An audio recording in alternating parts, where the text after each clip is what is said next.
Indiana Newsdesk is made possible in part by Maller-Grodner Attorneys, providing legal services to clients and the community. Understanding, expertise, results. Bloomington and Indianapolis. LawMG.com. IU Center for Rural Engagement, extending IU Bloomington resources to improve Hoosier lives in partnerships with communities and organizations. rural.indiana.edu. Smithville Fiber Internet Security Solutions and Voice in Southern Indiana. More information at smithville.com. Bunger & Robertson Attorneys at Law, utilizing 75 years of experience, knowledge, and resources to help individuals and families recover in personal injury matters. Information at lawbr.com. And by WTIU members. Thank you. Coming up on Indiana Newsdesk. Legislation that would redefine wetlands in the state is making its way through the Statehouse. Critics say it will lead to less protections. In the process of clarifying, they're also shrinking the number of Class 3 wetlands. That story coming up, and the latest bills being debated in both chambers. Companies looking to improve the education of their workforce are paying for employees to take higher education classes. Showing that they invest in their employees is such an important and impactful way to keep their employees happy. Ivy Tech has been a go-to institution to partner with for employers in Bloomington. And the Monroe County League of Women Voters has concerns about the upcoming election because the county has no election supervisor. We'll have these stories, plus the latest news from across the state, right now on Indiana Newsdesk.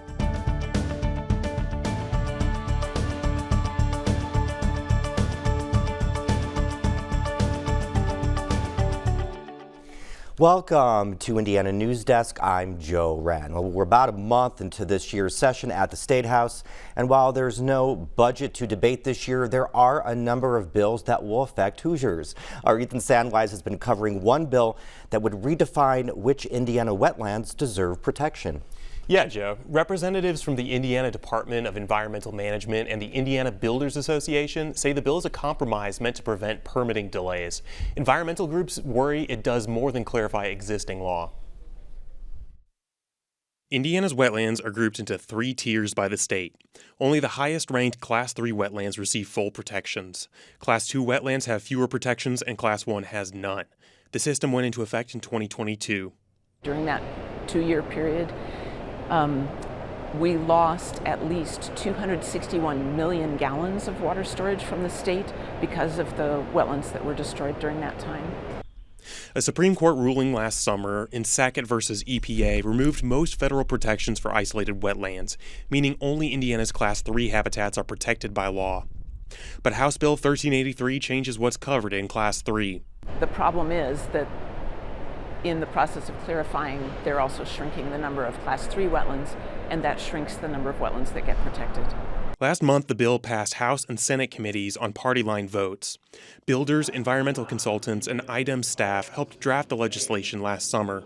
I want to begin by crediting the commissioner at the Department of Environmental Management. Those aren't words that I woke up in January ever believing that I'd say. Developers say the changes would clarify existing laws with minimal impact to protected ecosystems. It was putting lower quality wetlands into a classification that they shouldn't be in scientifically. And so when that happens, the builders are like, this is untenable to us. Our estimates from our national association show that about 24% of the cost of a house is directly tied to regulations at the local, state, and federal level. And so I like to say that's no sticks and that's no bricks, but that's just pure government red tape. Many environmentalists say clarifications will be necessary, but this bill goes beyond that. 2 IDEM water regulators told the Indy Star that experts in the wetlands program were not consulted. Unfortunately, the negotiation process for this bill was between the agency and the Builders Association. They did not invite in any of the conservation or environmental organizations to that process. The bill includes protections for ecosystems that are undisturbed or minimally disturbed by human activity. That leaves a lot of room for interpretation. This is Indiana. The chances of you running into one of those wetland types that has not already been, what's the wording, more than minimally impacted is pretty slim. Representative Sue Arrington tried to introduce an amendment that she said would clarify without removing protections, what the Indiana Builders Association says it wants. There is no other state in the country that uses this system. So the alternative would have done away with the classification system. Committee Chair Alan Morrison, who authored the bill, decided against taking testimony on her amendment. The Indiana Builders Association suggests the current bill is as far as it's willing to go. If my membership had their druthers, they'd look to the state of North Carolina. North Carolina just passed a bill late summer, early fall, that eliminated their state's isolated wetlands program. Could represent that it's weakening the wetland laws, but I think the important thing to know is that without these clarifications and modifications, the other option is they just pull it all. The bill went to a Senate committee where 21 people gave testimony, most of them against 1383. I just like those who support this bill to tell me why my job isn't important. So far, I haven't heard any argument that says why HB 1383 is good for Indiana. It still passed as written, 7-2. The bill now heads to the Senate, where lawmakers may reintroduce their amendments. For Indiana Newsdesk, I'm Ethan Sandweiss. So Ethan joins us for a little bit more. So critics of this bill say that it opens some of Indiana's remaining wetlands for development. Some of those are rare ecosystems. Some of these, of course, house endangered species, but not all of them. So are there any compelling reasons for these protections?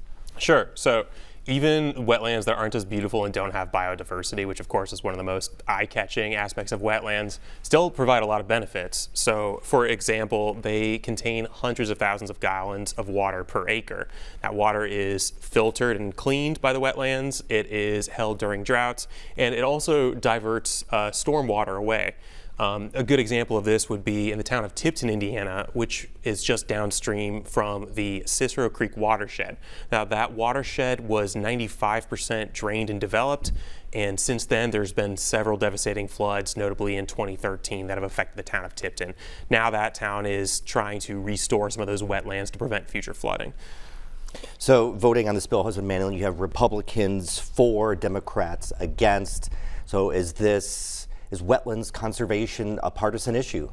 Not entirely. So there's actually one Republican state senator, Sue Glick, who introduced another bill, Senate Bill 246, this session, that will provide a tax break for property owners who have wetlands on their property. Here's something you can do to reduce your overall tax bill, but doing something good for the environment, something beautiful for the environment, and something that aids everybody concerned. So both Democrats and Republicans are voting for this bill. Environmental groups say it's a good deal, but of course, incentives aren't enough by themselves. There also have to be regulations that go with them to be effective. All right, Ethan, thank you very much. And the wetlands bill is just one of many making their way through both chambers at the Statehouse. Lawmakers have been busy addressing issues involving Medicaid, land ownership, child care, and childhood education. Now, one getting a lot of attention is Senate Bill 1, which would require students to repeat the third grade if they fail the state's iRead 3 test. The bill would also require all second graders to take the third grade reading exam and provides early intervention to struggling students. Now, there are some exemptions to being held back and an appeals process for students who failed the test.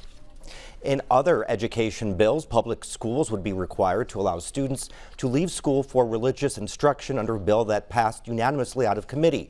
The students would have to have their own transportation and no state funds could be used, and the Senate unanimously passed a bill that restricts the use of cell phones by students in classrooms. It would restrict students from using tablets, laptops, and gaming devices during instructional time unless approved by a teacher for educational purposes. Foreigners who want to buy farmland in Indiana would need to be from friendly countries in a bill that passed unanimously through committee. It comes just after Indiana's two U.S. Senators Mike Braun and Todd Young introduced foreign land ownership legislation at the federal level. Clayton Baumgarth reports. The bill would require any real estate closing for agricultural land to include an affidavit affirming that the purchaser is not from an adversarial country. Examples would be China, Russia, or North Korea as listed by the federal government. Nationally, 40 million acres of our 1.3 billion acres of farmland are owned by foreign countries. Chinese interests, for example, they have 400,000 acres nationwide, but that number is growing at an alarming rate. Many groups, including the Indiana Farm Bureau and the Attorney General's office, support the bill. The ACLU of Indiana, represented by Executive Director Chris Daly, says it does not over concerns of national origin discrimination. Citizens from all of these countries live lawfully in Indiana. They contribute to our economy and community well-being. Yet, if this bill becomes law, they will be unable to participate as owners in farming in our state. Culp clarified that only citizens of foreign adversarial entities will fall under these rules.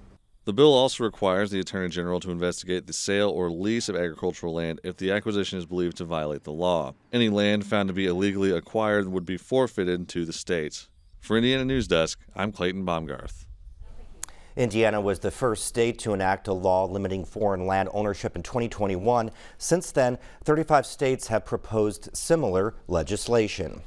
Well, bobcats could be a target for hunters and trappers under a bill that passed the Senate. Bobcats were removed from the state's endangered species list in 2005. The bill's author, Republican Scott Baldwin, says they are devastating squirrel, rabbit, and turkey populations on land he owns in southern Indiana. Indiana allows residents to get a permit to kill a bobcat if it's hurting livestock. A bill to decriminalize fentanyl test strips heads to the Senate after passing the House. A common harm reduction tool used to test for the presence of the controlled substance.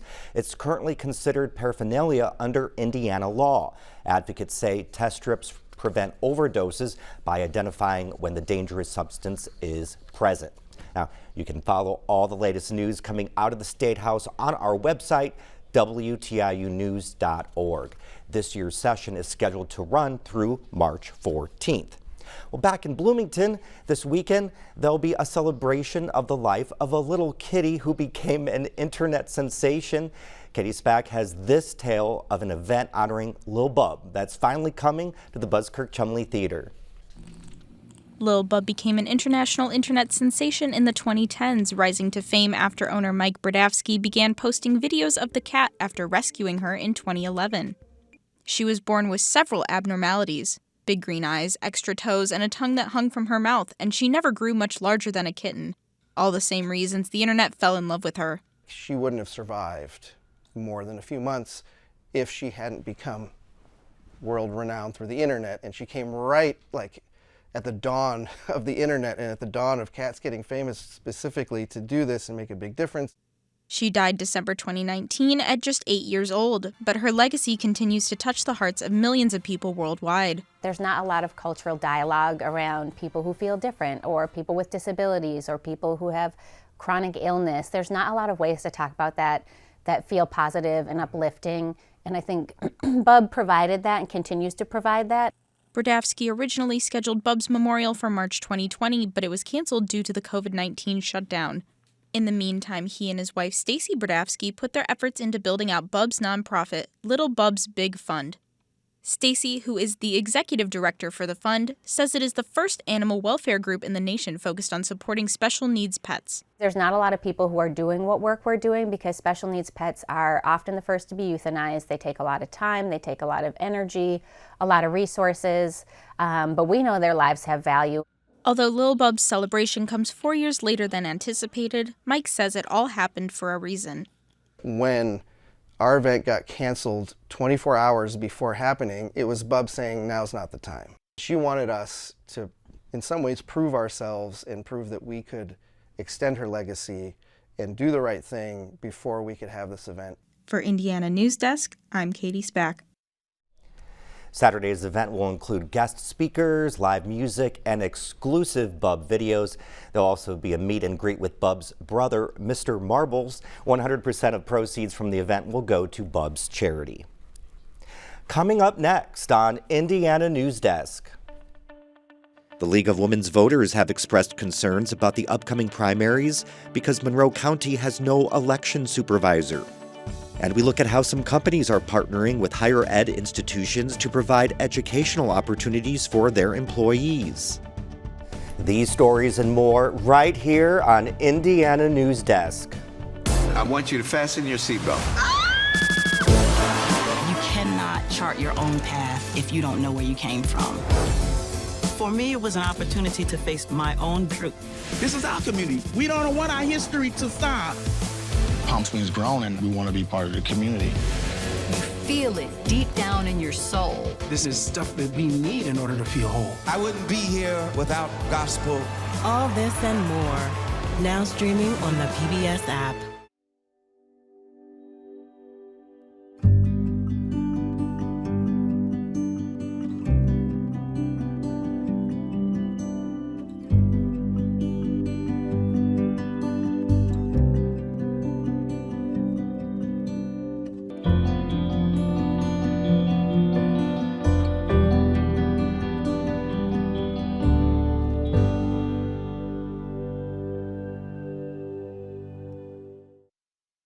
Welcome back to Indiana Newsdesk. We're joined now by Callie Lichter for more headlines from around the state. Hi, Callie. Hi, Joe. The local League of Women Voters chapter says it has concerns about Monroe County's ability to staff this year's elections because the county is without an election supervisor. Lucas Gonzalez reports. The League of Women Voters of Bloomington, Monroe County sent a letter expressing its concerns last week to Monroe County Clerk Nicole Brown. League spokesperson Ralph Shaw says the lack of an election supervisor could lead to scrutiny over the election results. Everybody in the county should feel confident that they can run for office and they can vote without any question about the reliability of the outcome of the election. The position has been vacant on at least 3 occasions over the last 12 months. The last person to hold the title left on January 12th. The county has also lacked a chief deputy clerk since July 2023. Brown says she is searching for replacements for that position and for the election supervisor. We will have an election supervisor in place in plenty of time to have a successful election. Brown says she attributes recent turnover to low pay and the last 2 election supervisors' lack of institutional knowledge. Last year, the county council brought the election supervisor's salary up from about $38,000 to nearly $56,000. Brown says that may help attract qualified candidates.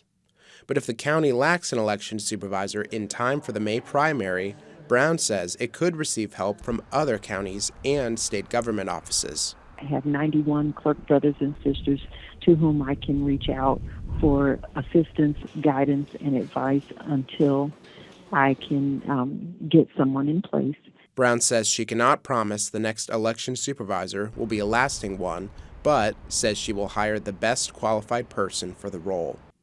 For Indiana Newsdesk, I'm Lucas Gonzalez. Brown now says she expects to hire a new election supervisor and chief deputy clerk before March 7th. An IU health official says the Bloomington hospital is seeing an increase in COVID-19 patients, but has treated fewer than 20 flu cases in the last 2 weeks. Statewide, the Indiana Department of Health has reported 66 deaths with flu-like symptoms this year. That's about 100 fewer than this time last year, but the numbers have yet to spike. For Southern Indiana, about now through February is going to be generally our busiest seasons in my experience year over year. So again, it may get a little worse before it gets better. Adams says people with heart disease, diabetes, high blood pressure, underlying respiratory issues, and the elderly are more vulnerable to serious flu illness and are at a greater risk for hospitalization. Anticipation is brewing for the total solar eclipse that will pass over Bloomington on April 8th. It's the first time that's happened since 1869. To commemorate the event, the Monroe County History Center has an exhibit showcasing the differences between the 2 solar events. It features the protective eyewear used to view the eclipse in 1869, handwritten accounts from the day, and music from the era. It's just going to make your experience of the eclipse in April that much better to know about the history and to be able to compare like how different it is today versus what it was like all those years ago. The exhibit will be open through the end of April. The Indiana Natural Resources Commission is taking public comment on proposed changes to the state's deer hunting rules. Proposed changes include a statewide bag limit of 6 deer per hunter, a newly created county antlerless bag limit, and adding deer reduction zones bag limits. Essentially, we just went through these regulations looking for places where we were getting a lot of questions, and could we simplify these regulations without having an impact either way on deer hunting? The deadline for comments is March 20th, when the rules will be voted on in a public meeting. Work by Palestinian artist Samia Halaby is finally coming to Bloomington thanks to local organizers. Halaby was supposed to show her art at Indiana University's Eskenazi Museum of Art, but the exhibit was canceled by IU in December. The university later said it was over security concerns, but has not provided any specifics. Now, the show titled Samia Halaby Uncanceled will be shown at the Buskirk-Chumley Theater February 17th. This is the event for people who want to understand what we are missing. And Joe, the event is free but ticketed. Houseworth expects the program to sell out. I bet it will. Callie, thank you very much. Indiana's business leaders are saying the economy needs more educated workers for the future. Higher education reporter Aubrey Wright explains one way local companies are investing in their employees. Julie Hayes can call herself a graduate of Ivy Tech Community College. As a single mother, she went back to school, taking 2 classes per semester in Bloomington and working full-time at Cook Medical. She earned a business administration certificate in December. I can't describe the words. It was just overwhelming, just to be able to finish in December and think, oh my goodness, I've really done this. Cook paid for 100% of her attendance. Hayes is one of thousands of Indiana employees whose education and training are being covered by employers. This effort has been endorsed by the Statehouse and the Chamber of Commerce to improve the economy. And the quality and the skills of your workforce have risen to the top in terms of importance, because we're now in a talent-driven economy. Ivy Tech is a common partner as employers seek relevant and affordable courses. HR business partner Amanda Sparks helps connect employees like Hayes with college opportunities at Cook. The goal there would be to help people to develop in their careers, provide them with the tools after they graduate to feel confident going into interviews and to move forward. She says most people get their degrees and pay nothing out of pocket because of the My Cook Pathway program. Employees have to take courses relevant to their work and keep their grades up. She says it's a popular and beneficial program. I have seen quite a few people get promotions and be able to move around in the organization and continue on with their educations. Down the road at Tassus, employees get the same benefit. Tassus is a plastic molding company that follows the Toyota Production System's principles.